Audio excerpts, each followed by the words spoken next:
Rien de plus tragique qu'une personne qui n'apprend pas les leçons de la vie. Chaque situation auquel nous sommes confrontés nous apprend une leçon, positive ou négative. Il faut tirer les leçons. Si vous passez 4 ans de votre vie de peine, de douleur, de pleurs, mais vous n'en tirez pas des leçons, croyez-moi, vous revivez les mêmes histoires avec différents personnages. Quand quelque chose échoue, ne soyez pas pressé à dire que ça a échoué parce que tel a été injuste, l'autre a été incompétent. Soyez pressé à apprendre la leçon. Qu'est-ce qui n'a pas marché? Quelle était ma part dans cette histoire? Qu'aurais-je pu faire différemment pour que ça marche? Ce ne sont pas toujours les autres qui sont mauvais, méchants, non attentifs, pas présents. Quelquefois, c'est nous. Et même s'ils le sont, déloyal, injuste, incorrect, qu'est-ce qui a permis de notre côté? Qu'est-ce qui a ouvert cette porte? Qu'est-ce qui a été le passeport de cette situation? Nous avons toujours quelque chose à jouer dans tout ce qui nous passe, bon ou mauvais. Même quand les gens prennent avantage de nous, abusent de notre confiance, qu'est-ce qui a été l'objet déclencheur dans tout ça? Malheureusement, beaucoup de personnes ne se remettent jamais en question. C'est très facile de blâmer quelqu'un d'autre. Ah, c'est à cause de lui. Il n'était pas juste. Il n'était pas correct. Ah, il était hypocrite. Les gens sont hypocrites. Ils ne sont pas toujours corrects. Mais quelle a été votre part dans cette histoire? Avez-vous été complaisante, laxiste? Avez-vous été trop croyant ou croyante? Trop indulgent quelquefois? Dans la vie, il faut quelquefois faire de soi une priorité. Se placer au centre de l'histoire, comme vous le méritez. Ça fait partie de la vie. C'est votre vie. Il arrive un moment dans la vie où on dit non. Face à une personne auprès de qui on tolérait n'importe quoi. On tolérait l'irrespect, l'impolitesse, le manque de respect, le retard, le manque du sérieux. On dit niet. Trop, c'est bon. Il arrive 2 fois dans la vie où on laisse partir des gens les plus proches de sa vie. Parce qu'on ne reçoit pas en retour le respect et l'estime que l'on mérite. Ça fait partie de la vie. Faites de vous une priorité parce que vous en valez la peine. Et vous n'avez qu'une seule vie. Une seule. Si vous ne vous faites pas respecter, personne ne vous respectera. Ouais, nous savons tous que tout le monde mérite le respect. Il faut respecter les gens. Il faut être poli, il faut être conscient, il faut être présent. Il faut être courtois. Les gens ne le sont pas. Si vous n'apprenez pas aux gens comment vous respecter, si vous ne remettez pas ces gens à leur place, personne ne vous respectera. Même si vous avez de l'argent, si vous ne savez pas vous faire respecter, les gens abuseront de votre confiance. Si vous ne vous faites pas respecter, personne ne vous respectera. Comme il se doit. Il arrive un moment dans la vie où vous vous séparez même de votre frère. Parce qu'il accorde plus d'intérêt à sa femme par rapport à vous et à votre famille. Vous le laissez partir. Ce n'est pas dans la méchanceté. Ce n'est pas dans l'aigreur, dans la noirceur. Vous comprenez, frère? Tu as ta priorité, désormais. On te laisse vivre ta vie. Sans rancune. Ça fait partie de la vie. Nous aimerions tous avoir un monde parfait où tout le monde se comprend, où on vit en harmonie. C'est notre priorité d'ailleurs. Mais si ça ne marche pas, et si votre union commence à devenir toxique, il y a des moments où il faut dire, bon, vivez en paix. Hein? Non, on ne vous dérangera pas. Ça fait partie de la vie. Et si vous êtes le frère, il arrive un moment où vous dites à vos frères, bon, moi je préfère ma femme, hein? Je sens que vous et elle, ça ne marche pas. Comment je préfère ma femme? Nous, on va nous tirer de notre côté. On vivra notre vie. On vous verra même sur Instagram. Ça fait partie de la vie. Faites de vous une priorité veut dire se mettre à la première place. Son bonheur, sa joie, son épanouissement, sa vie. Parce que vous êtes né seul. Et vous mourrez seul. Je ne suis pas ici en train de vous dire qu'il faut rejeter vos frères et sœurs. C'est pas ce que j'ai dit. Qu'il faut jeter tout le monde. C'est pas ce que j'ai dit. J'ai dit qu'il arrive un moment où il faut faire de vous une priorité. Parce que quelqu'un d'autre ne le fera pas à votre place. Personne d'autre, mieux que vous, ne peut assumer le rôle pour lequel le Créateur vous a créé. Il est de votre responsabilité d'établir le respect, les barricades, les limites. Il arrive un moment dans la vie où quand on vous demande de l'argent, vous dites non. Il n'y a pas d'argent. Désolé. Même s'il y a de l'argent. Parce que voilà, vous avez des choses à faire. Vous avez une vie à mener. Vous avez des projets à organiser. Vous avez des murs à escalader. Et vous ne pouvez malheureusement pas prioriser les priorités d'une autre personne à votre place. Ça fait partie de la vie.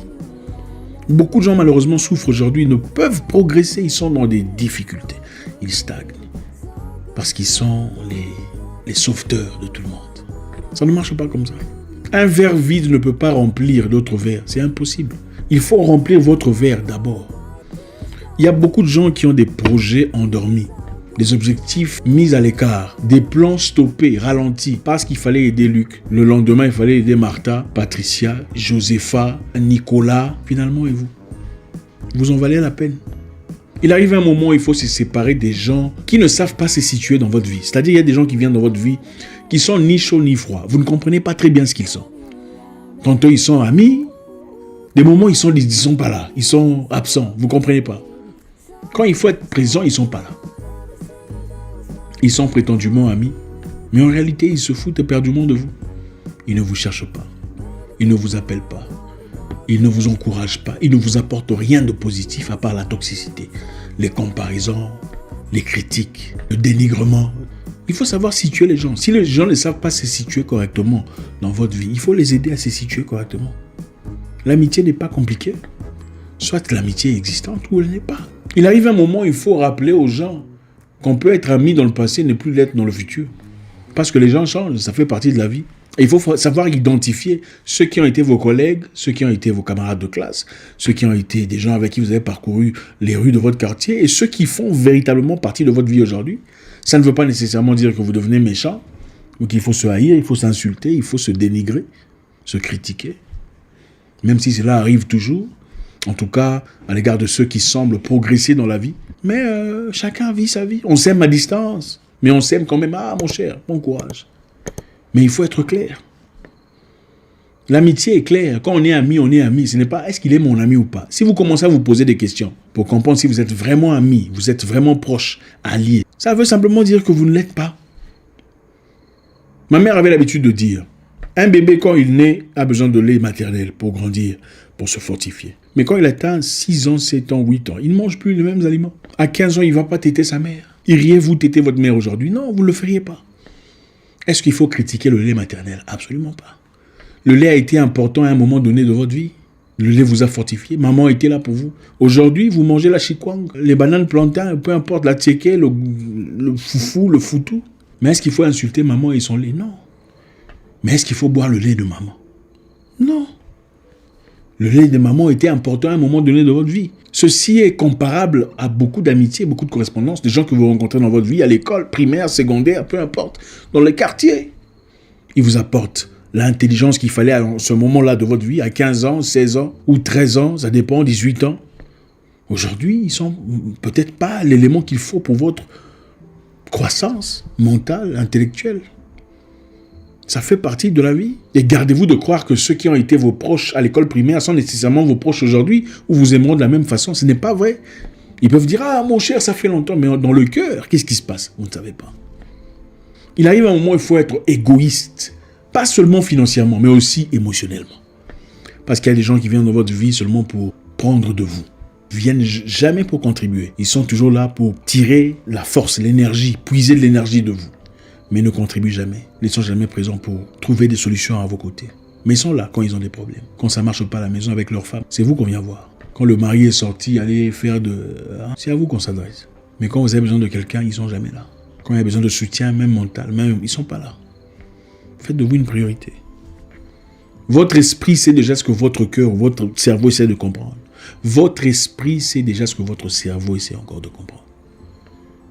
Vous vous sentez en train de partir vers une tendance. Il faut écouter votre esprit. Écoutez votre cœur. Il faut réfléchir, mais il faut écouter votre cœur. Le cœur sait souvent ce que le cerveau ne sait pas encore. Beaucoup de gens pensent qu'ils sont plus intelligents que leur cœur. Quelquefois, le cœur se trompe. Mais attention, le cœur sait très souvent ce que le cerveau essaie de comprendre. Quand vous sentez qu'il faut partir, c'est-à-dire qu'il faut partir, il faut arrêter de réfléchir. Vous pouvez réfléchir du lundi au 31, mon cher. Ça ne s'arrête pas. Le cerveau a été formulé, fonctionné, manipulé, paramétré pour réfléchir. C'est ça son boulot. Il faut sentir la situation. Vous êtes déjà arrivé de regarder une personne, vous vous dites, je ne sens pas trop ce gars. Est-ce votre cerveau? Ce n'est pas le cerveau. Ce sont des capacités qu'on ne peut pas nécessairement expliquer. Mais ça fait partie de la vie. Faites de vous une priorité. Faites de vous une priorité face aux gens qui n'ont rien de positif à apporter. Il y a ces gens qui ne font que critiquer, vilipender, dégrader. C'est ça leur utilité sur Terre. On ne répond pas à un abruti. Répondre à un abruti, c'est perdre son temps. Parce que vous lui direz quoi? C'est un abruti. Tout ce que vous lui direz sera malaxé à l'abrutissement et vous remettra à la case de départ. Laissez-les dans son coin. Faire son abrutissement. Ils ne vivent que pour ça. Il y a des gens qui ne vivent que pour... Ah, monsieur tel, tu as vu dans sa voiture. C'est comme ça. Mais l'autre voiture est plus chère. Il y a des gens qui ne sont que pour ça. Ils sont là pour ça. Ils n'ont rien à foutre. En fait, ce sont ces gens-là que Bill Gates veut tuer. Des consommateurs, des mangeurs. Ils mangent et remplissent les... Ce n'est pas méchant, c'est la vérité. Parce qu'une personne en train de travailler sur sa vie n'a pas le temps de voir la voiture de qui est plus grande que la voiture de qui. C'est quelle activité ça? Oh, celui-là, il fait ça. Je suis sûr qu'il fait l'argent là-bas. C'est quelle activité de vie? Quelle est votre activité à vous de vie? Quand vous avez les yeux perchés sur la vie des gens, vous essayez de comprendre en détail ce qui se passe dans leur vie, ça veut dire que vous n'avez rien à foutre de votre vie. Il faut donner ça à quelqu'un d'autre qui en fera quelque chose d'utile. Il y a des gens qui sont des bennes à ordures, c'est-à-dire des poubelles. Poubelle émotionnelle. Il a tellement été brisé, il a été déçu, il a été blessé que si vous le voyez spirituellement, vous verrez des machettes, des plaies, des insectes, des choses bizarres en train de les entourer. Des grosses poubelles. Ils sont comme des gens qui marchent avec des grosses poubelles sur la tête. Et ces poubelles pèsent tellement lourd qu'ils ont besoin de déverser un peu sur quelqu'un pour se sentir à l'aise. Ne soyez pas cette personne auprès de laquelle ils peuvent partir déverser. Ils ne veulent que vous faire réagir et se sentir existant. Il y a des gens qui se sentent complètement absents sur Terre. Et pour se sentir en vie, ils ont besoin de vous faire mal. Vous réagissez à leurs œuvres, ils se sentent accomplis dans la vie. Une personne qui travaille dans sa vie n'a pas le temps de voir qui a fait quoi a fait qui est comment, qui est quoi, qui a quoi. Non. Il est trop occupé à signer de contrats, trop occupé à planifier des voyages, trop occupé à gérer ses entreprises. Même une personne pleine dans ses entreprises n'a pas le temps de regarder les entreprises des autres. Parce qu'il est trop occupé à s'assurer qu'on n'a pas volé son argent. Séparez-vous. Faites de vous une priorité. Vous en valez la peine. Vous n'avez qu'une seule vie, une seule. Une seule vie. Regardez, dans la vie, vous avez besoin des 3 types de personnes. Ceux qui vous ouvrent des portes, c'est-à-dire des opportunités, de l'argent, de l'emploi, des connexions. Ceux qui vous apportent la connaissance pour vous affranchir, vous élever, vous grandir, vous épanouir.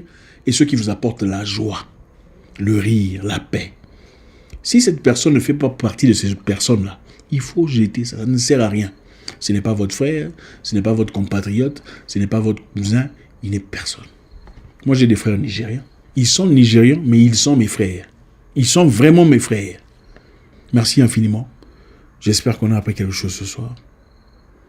Je vous souhaite une bonne soirée. Laissez un commentaire, vous savez comment ça se passe. On veut savoir en 2020, quelle a été votre vidéo préférée. J'espère vous parler encore très bientôt dans une nouvelle vidéo. Au revoir.